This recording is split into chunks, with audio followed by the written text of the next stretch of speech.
আরো পেছনে আছে, ওরা আছে। এটা হচ্ছে আমাদের রাধা বাজার। আমরা এখন রাধা বাজারে এসেছি। আমরা এখন যাবো সুভাষদার চায়ের দোকানে। তো সেটা এই রাধা বাজার দিয়ে আমরা চলে এসেছি ওই হিমাস চায়ের দোকানে। যতজন আছে ততজন কাছে যাচ্ছি আমি, বলছি সবাই নিচে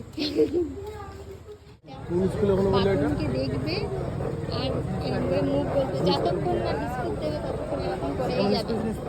বিস্কুট চাইছে বাবা, বিস্কুট